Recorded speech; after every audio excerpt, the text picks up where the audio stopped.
Welcome to the launch of KX Streaming Analytics and the latest release of KDB Plus, the simplest, fastest, and greenest streaming analytics solution. You're listening to our panel discussion, Understanding KX, the launch reveal. Gartner predicts that by 2022, more than half of major new business systems will incorporate continuous intelligence that uses real-time context data to improve decision-making. So how can firms achieve this to deliver actionable insights through powerful predictive analytics? I'm Mike Wilson, I'm the CEO and founder of Ditto, and I'm the pleasure of moderating today's session. I'm joined this afternoon by Mark Sykes, Group Chief Technology Officer. Good morning, Mark. Hi, Mike. Hi. Great, and hello and welcome everyone, and congratulations to Seamus and Jerry and Kathy for a great kickoff session earlier. I know a lot of folk are still coming over to the Hangout. So look, I'm going to start with some introduction, just a little on me. I've spent 30 years working at the sharp end of finance and tech, both in Asia, US and Europe, with Arva, Winter Partners, UBS, Bankers Trust and Deutsche Bank, and I founded Ditto in 2008, and we're an award-winning marketing and communication practice dedicated to financial technology. So a little introduction from my panelists today, Mark Sykes. So Mark manages both KX operations worldwide, as well as new initiatives within the firm. He joined KX in 2015, has over 20 years experience in capital markets and data analytics. Previously, as global head of algorithmic solutions at Bank of America Merrill Lynch, he managed the quant, trading and technology teams there. He introduced the FX execution platform built in KX, and prior to that, he held positions as director level of foreign exchange at Citigroup, designing the FX algorithmic execution strategies. He was also director and head of algorithmic trading at Deutsche Bank, implementing the bank's first tick history database, also using KX. And he's also a partner in an active trading firm specializing in strategies based on deep learning methodologies. So, Mark, it's a pleasure to moderate today, and thank you for taking part and for sharing your insights. So, a quick note to the audience. This webinar is being recorded. You can enter any questions you have in a chat room on the GoToWebinar side panel, and my colleague Mike will pick those questions up. To start this afternoon, I'll give a short overview on the topic, and then ask Mark to take us through the new features of KX Streaming Analytics. We'll then look at the thinking behind multi-threaded primitives, the importance of data rest encryption. Mark will also share some exciting news about Dashboards Direct and AutoML. As I say, there's plenty of time for audience questions, so you've got to submit them there. Mark will then sum up with some closing comments, and then we'll go to our digital hangout and a little bit more on that later of how to get in there. So, first of all, just a thought or two on our topic. So KX technology was created to address one of the most basic problems in high performance computing, the inability of traditional relational database technology to keep up with the explosive escalation of data volumes. Ever since, their singular goal has been to provide clients and partners with the most efficient and flexible tools for ultra high speed processing of real-time streaming and historical data. Now, as KX launches streaming analytics and the latest features of KDB Plus, Mark will explain how this will provide firms with the ability to drive powerful predictive analytics with the fastest streaming analytics solution built for the cloud. That's great. So I think we'll go to our next slide, please. So Mark, we've put together some thoughts here, just a quick high-level chat through some of the features in 4.0, and then we're going to look under the bonnet a little bit. So Mark, just take us through what to expect in your presentation today. Thanks, Mike. Thanks. So we're really excited to be able to launch version 4.0. And what we're launching today is KDB Plus 4.0. KDB Plus, of course, is the foundation programming language, database, and streaming analytics engine that forms really, it's the footprint of all of our solutions and products. We're also launching a new iteration of our visualization platform, Dashboards, called Dashboards Direct. We're launching a brand new auto machine learning set of libraries and a new version of KDB Plus that no longer requires a server to run on. It can run serverless on the cloud. And KDB Plus, of course, a number of people have asked why are we calling this the streaming analytics release?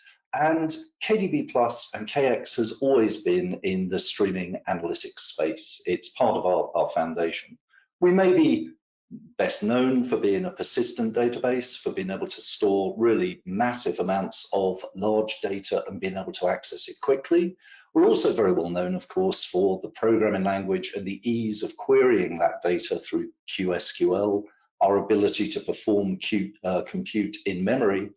But really, streaming analytics was where KDB first started, and we're emphasizing more of our features to be able to facilitate some of the insights that people are now searching for from streaming analytics, and to integrate that with the historical data that we've always had so much access to.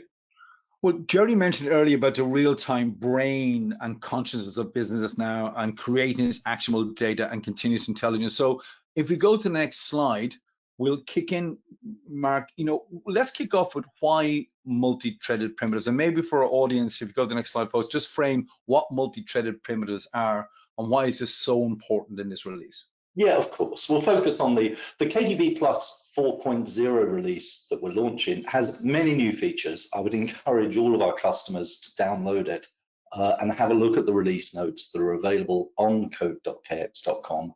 But we're going to focus on 3 of those today in particular. They're sort of the headline features and benefits. The first of which is multi-threaded primitives. Now, KDB Plus has been multi-threaded for as long as I can remember. But in order to utilize multi-threaded compute within KDB previously, it's required a little bit of explicit programming. You've really had to, as an analyst or as a programmer, you've kind of had to tell KDB this would be a good place to parallelize, and it does so across as many cores as are available. What we've done now is change the internal architecture of KDB, and this is obviously a very big deal to us, to allow that parallelization to take place automatically without needing any coding changes, and to be applied across all of the language and the database as far as we can into any possible operation. So what this means is if you have KDB Plus and it's sitting on a computer, on a CPU, or perhaps on a computer with multiple CPUs in it, you can now take advantage of all of that hardware for virtually every command, every operation that KDB performs.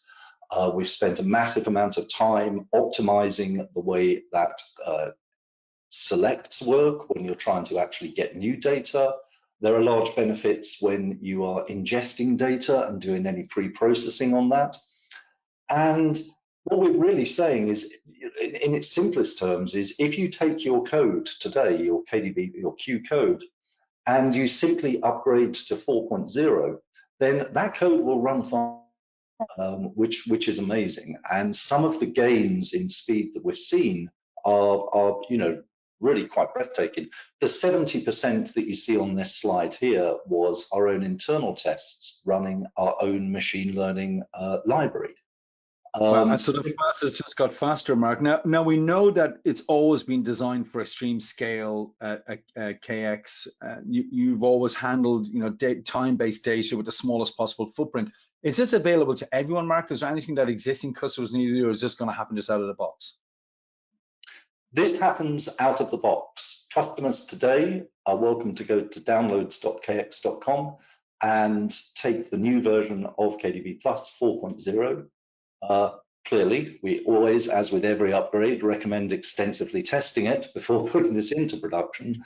But nevertheless, and the code is entirely downwardly compatible, and you should simply be able to run your current code, your current systems faster.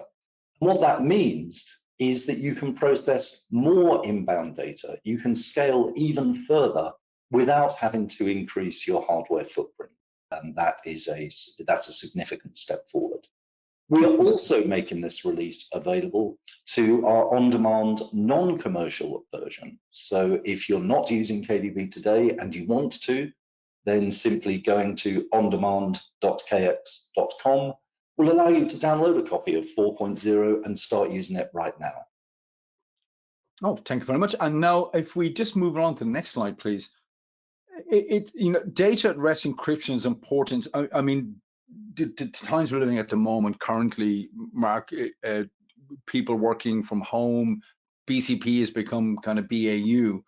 There's never been more mindful about data encryption around the security around that. So if we go to the next slide, please, and maybe again for our audience, describe data at rest, why it is important with this type of encryption, and exactly the type of confidence you're now giving your customers with this new functionality in KXDB. Of course. Now, look, security and privacy data is a prerequisite in this day and age, and we've long had the capability to encrypt disks that KDB stores data on, but that's not always enough.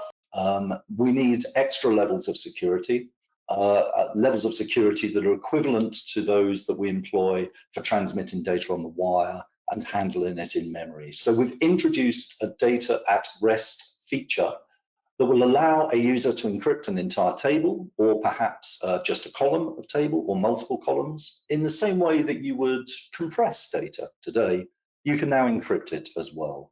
We're using the AES cipher, so it's a fairly standardized method of encryption, highly secure, highly proven, and clearly acceptable to all of the regulatory authorities and hierarchies that we work in today around the world. Sure. And how have folks been in terms of this kind of new working environment we're in today and handling mass data? How have your clients been reacting to handle data remotely and operating today? And some thoughts, just really how that's performing for you, Mark, would be great for our audience. Well, of course, a lot of companies have had to expand their remote access capabilities very quickly to be able to accommodate lots of staff or all staff working from home. And that has meant that some systems at some customers have become a little more open than they would be in normal operations. A lot of these remote access facilities were put in place very quickly. So being secure in the fact that the data that is sitting in your data center is encrypted, and even if it were to leave that data center, it continues to be encrypted, is an extra level of security and that the customers really do need right now. Yes, an extra level of confidence. Fantastic. So the next slide, please. I know this finishes the trio of pieces in the database section that you're covering today, Mark. But can you go into some detail about Intel's Optane persistent memory? You know, there's a couple of slides you prepared here, Mark. So I think this next slide, please. This first one, I think, gives a good overview. Maybe it takes your audience through, and then we'll go into this slide in context of KX. So I'd imagine that most people on this call are familiar with Optane and what Intel's initiative is with it. We've certainly been an early adopter of the Optane story. Optane is a new form of storage that Intel have released. It can act in different ways. It can pretend to be memory and work as normal memory would. It can also pretend to be a disk, and there's another little mode that's somewhere in between those two. Memory is fast and it's really expensive. And if you want to do in-memory compute, it's quite easy sometimes to rack up large hardware infrastructure costs because of the costs of memory. Disks, on the other hand, tend to be quite slow. Even the SSDs are quite slow, but compared to memory, they are much more cost effective. What Optane does is it sits in the middle. It can act like memory, albeit slightly slower than normal memory, but nevertheless much, much cheaper. It can act like a disk. It can persist your data, but it's much, much faster than a disk, albeit a little bit more expensive.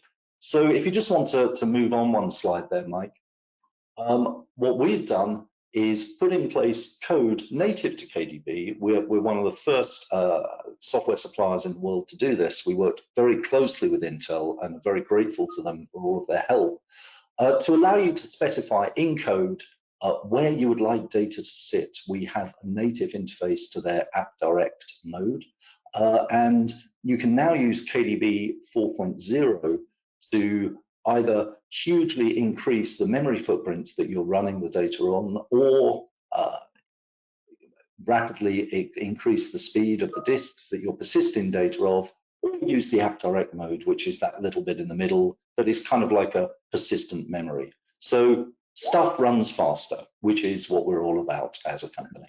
The fastest does go faster. And Mark, can you both compress and encrypt data and columns at the same time, or is there a difference between data and compression and encryption? Yes, you can. You can compress and encrypt data, which you do need to be able to do, because you need to be able to compress data in order to be able to save money. Lovely, thank you very much. Well, that concludes these three elements of 4.4 features for around the database. If you go to the next slide, please. Could you maybe, dashboards have always been a great feature of KX, so it'd be great to maybe chat with our audience about dashboards and what dashboards direct are all about. Mark, next slide, please. So many of our users are going to be familiar with our dashboards product. It's the visualization and applications builder that we use to actually build our own solutions, like our surveillance product, for example.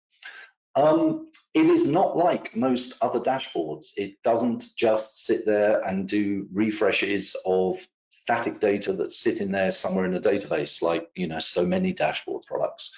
Dashboards Direct dashboards as a product lets you visualize streaming analytics on the fly. Streamed data that comes in can be streamed directly to the charts, inputs and widgets that are on your desktop, modified on the fly, interrogated, and really this is where the results of streaming analytics are presented to the user and allow the user to get the insights out of that data that they are seeking. Dashboards Direct is a new iteration of that dashboards product.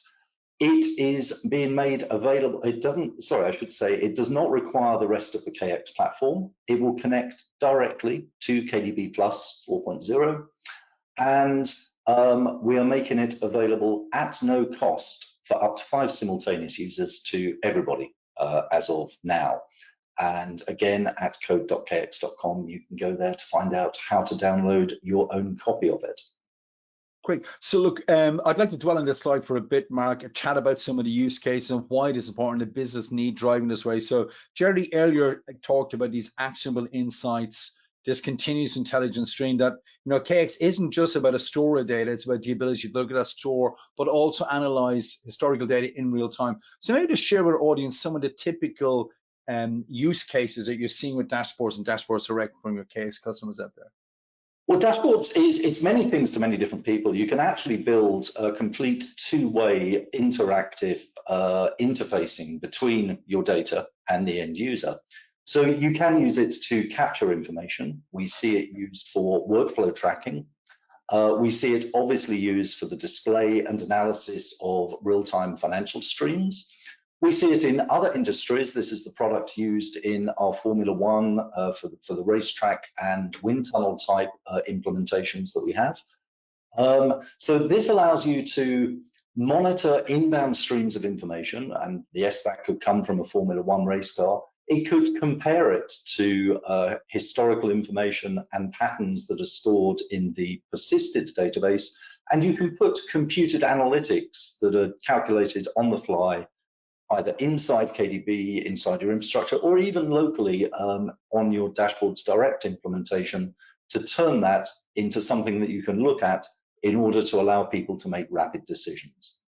And just to help folks, this is really empowering users. This is almost like kind of end user computing too, Mark. This is on the desktop, people use it. It doesn't require a full stack IT developer to develop these front ends. No, Dashboards has 2 different modes, one of which is kind of like a design mode that lets you build a dashboard, and one of which is more of a sort of user mode that lets people actually interact with it, but not, modify it. So power users certainly can go in and build their own dashboards, create their own visualizations, get their own way of viewing the world of data around them. In line with the rest of our philosophy, of course, it's fast. We've built some very nice hardware acceleration into there to render this information fast.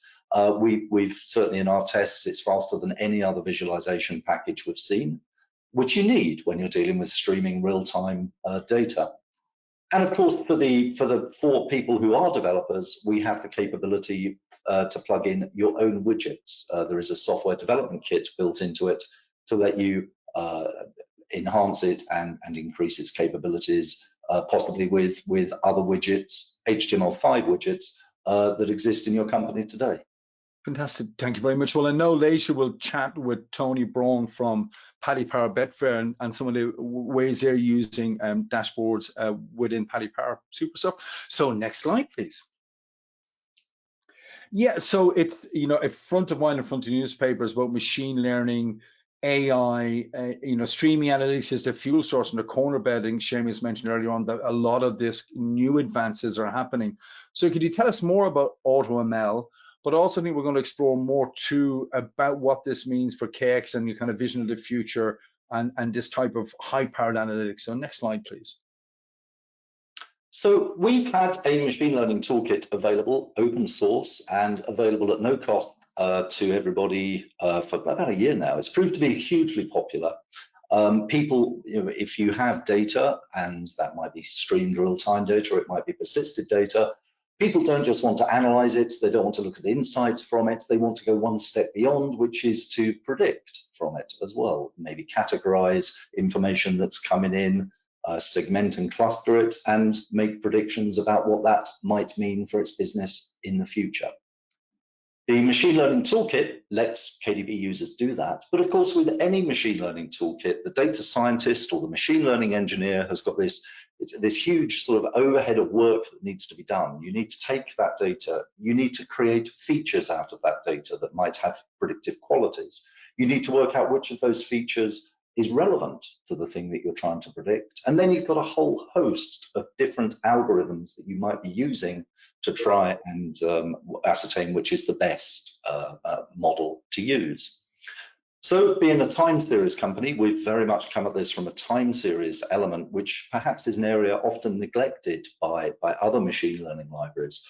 And the AutoML product takes all of that manual workflow of the data scientist, the creation of the features, the selection of the relevant ones, a grid search of lots of different types of machine learning models that might be relevant, hyperparameter optimization to be able to find out the best way to tweak those models, and the AutoML kit will simply automate all of that process for you. It's built in such a way that it allows the data scientists to interact with the automation of it, so to guide it and make it their own decisions as well. And like the rest of the machine learning toolkit, we're making this available at no cost and open source. It's also worth saying that as part of this release, we have substantially enhanced the machine learning toolkit itself, so that's well worth checking out. And we've also introduced a new machine learning clustering library that supports a whole range of different algorithms, including affinity propagation, hierarchical clustering, an implementation of the CURE algorithm. So a lot of the unsupervised learning mechanisms are now encapsulated as well. Great. So maybe we just dwell on this further, Mark, and chat through. So if we lay out the use case of, we've got historical data, time series stored in the database, we've got streaming analytics coming in real time, we've got AutoML machine learning working on analyzing both this historical data and real-time streaming. Could maybe just elaborate for some of our audience here some of the use cases of how this is being put to use? Is this surveillance monitoring? Is it analytics? Some sense of the use case would be great, Mark.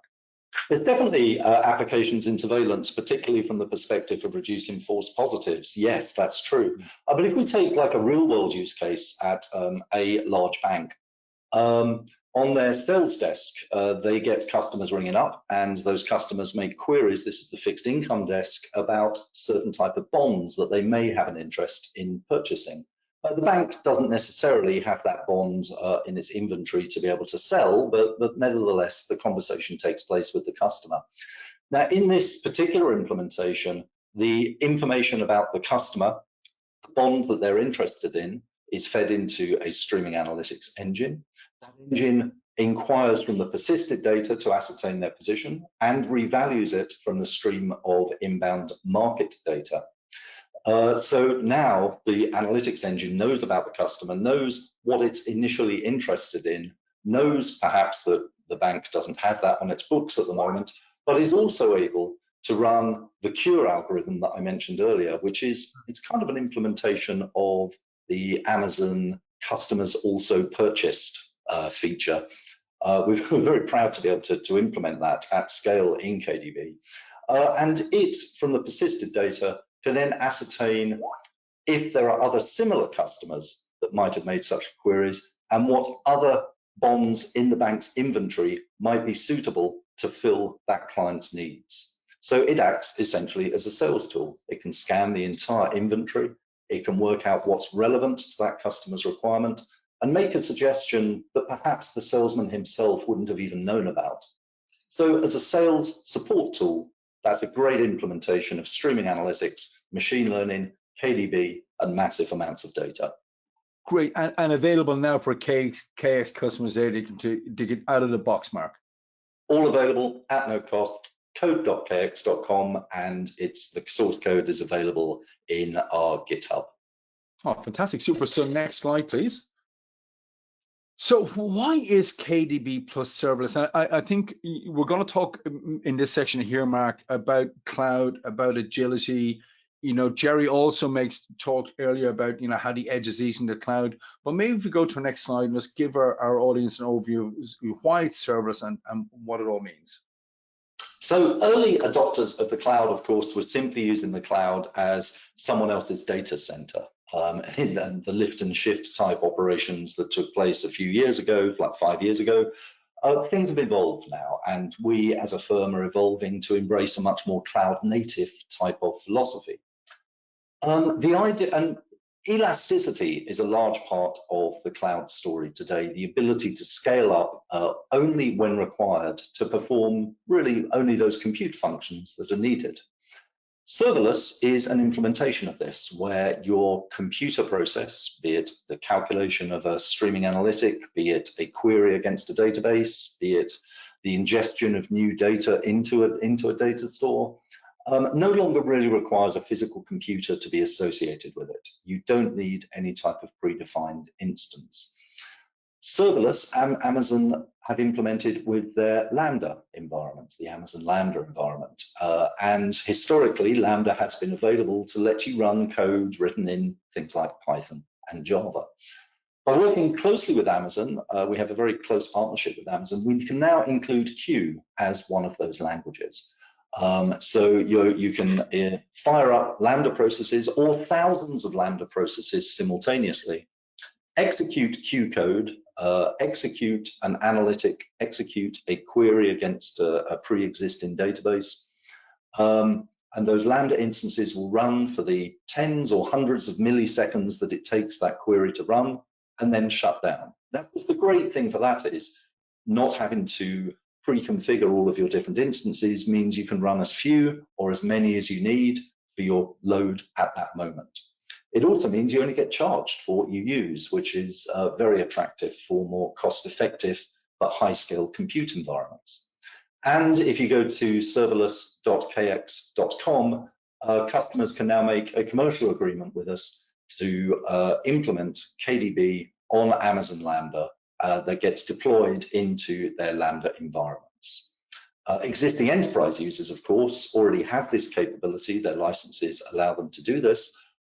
So for those customers, we've written a set of documentation on how to take your existing KDB licenses and implement them natively into Amazon Lambda. That's all available on code.kx.com. Great, thanks. I just want a couple of questions on this, Mark. You know, again, just revisiting Jerry, the edge will eat the cloud. Just elaborate on what is meant by that, the edge eating the cloud, and what this means for your customers.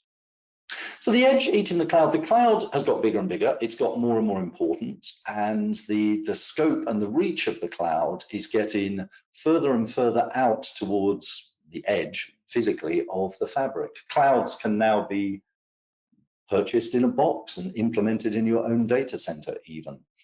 But what we're seeing, of course, as you get that almost logarithmic type growth in data being fed into the cloud, it's not always the most efficient method of doing it. Processing and performing the analytics in some sort of hub in the middle of the cloud is not always appropriate for every implementation.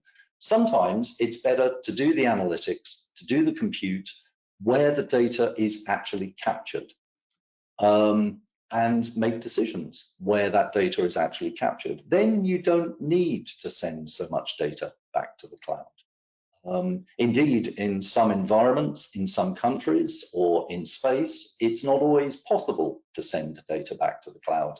Connections simply don't exist. The edge has to be a little bit more autonomous.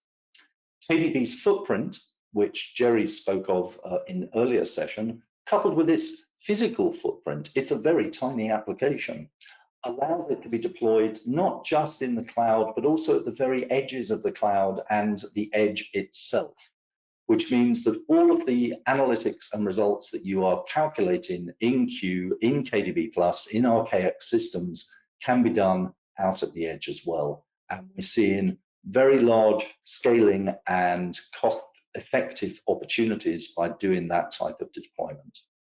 Oh, fantastic. Thank you very much indeed. So next slide, please. So Mark, we've ran through there the 4 parts of the KDB Plus release today and changing the game. On the next slide here, please, Mike, if there's a key takeaway you'd like the audience to take away today, and maybe there's 4 key takeaways here, Mark, to explore around KDB Plus 4.0, around Dashboards Direct, around AutoML, around servers, what would they be, please, Mark? Well, I think that we've always been the fastest time series database there is, and we just got faster. So the gap between us and the competition got bigger. The competition in terms, doesn't, I kind of like this slide, that diagram there, because we really are the only platform that sits in the center of streaming analytics, of in-memory computing and persisted data at rest. We can cope with all of those types of data, and we're seeing the ability to analyze that and get insights in that reflected across all of our products. There are other products being released today. Users of our KX platform are going to enjoy an upgrade up to the latest version 4.5. We also have a number of new Fusion interfaces that are being released today, including connections to Solace, MQTT, the IoT platform. There's an HDF5 connector to KDB, and also an export into the Prometheus system. These are all new Fusion. We'll be sending out more documentation on all of those interfaces today. So the takeaway really is we got faster. We're going to continue to do so. We're going to continue to increase the amount of features and functionality that our customers can use. And we're going to continue making sure that the rest of our platform and the infrastructure that surrounds our core KDB Plus system continues to deliver performant, high-quality solutions to actually meet the needs that the customers are asking for.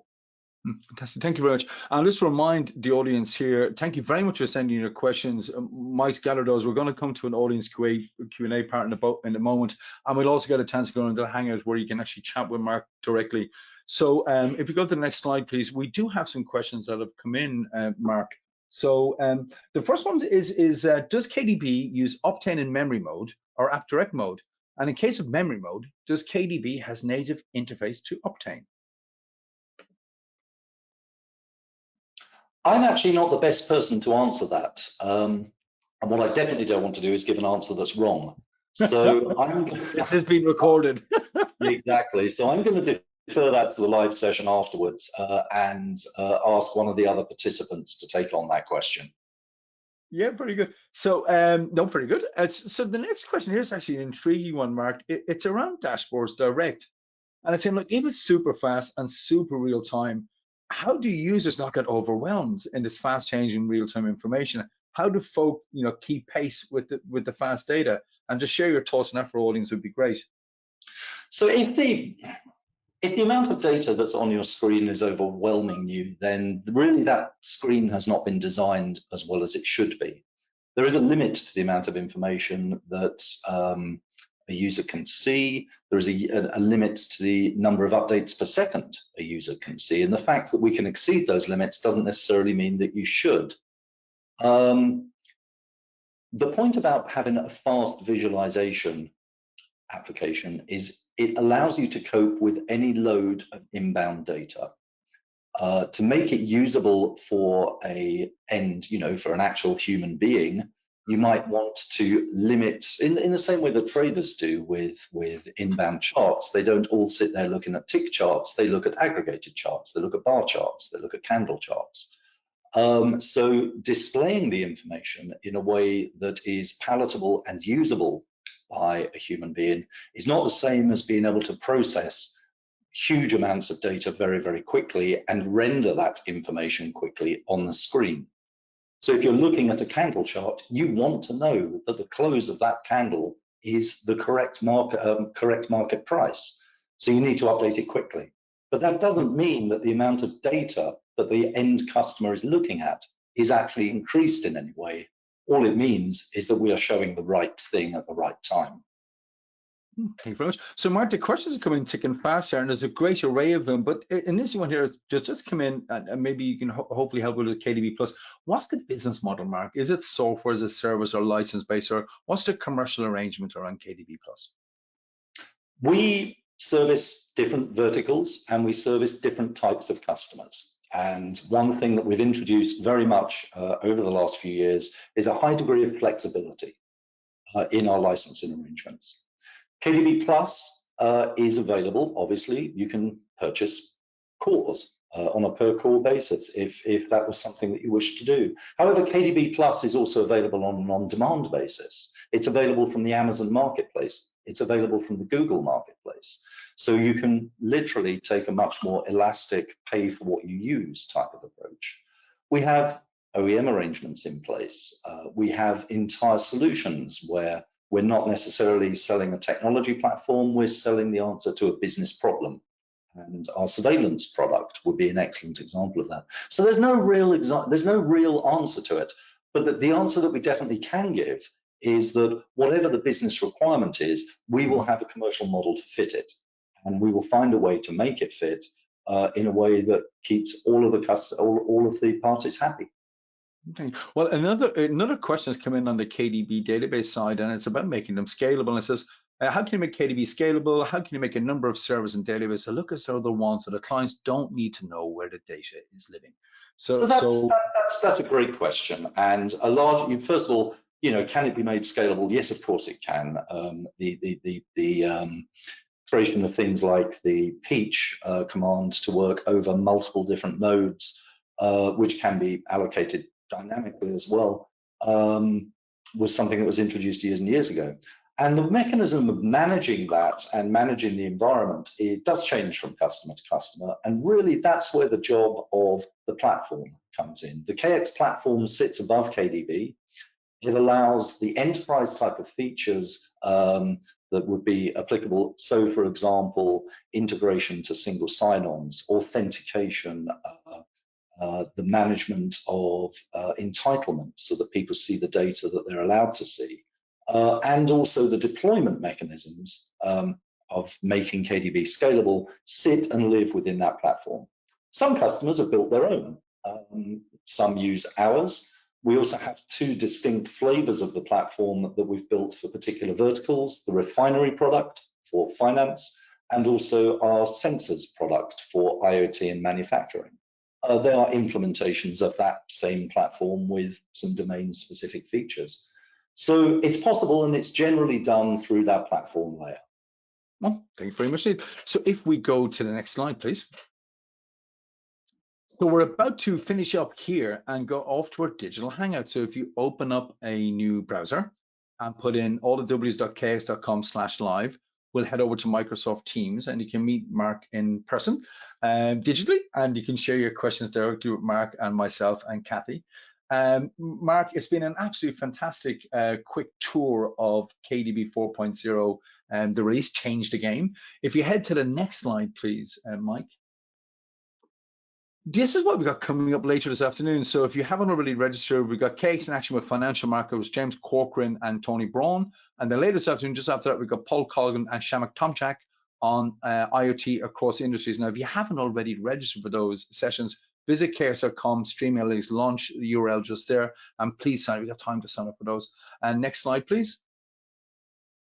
Great, so this leads me to say thank you very much, Mark, for this session here, and thank you very much, audience. We've had a huge amount of questions come in and a huge amount of folk join us today. I hope now you can fire up that browser, head over to kx.com/live, and I'll see you there. So see you on the other side, Mark. Thank you, Mike. Thank you very much.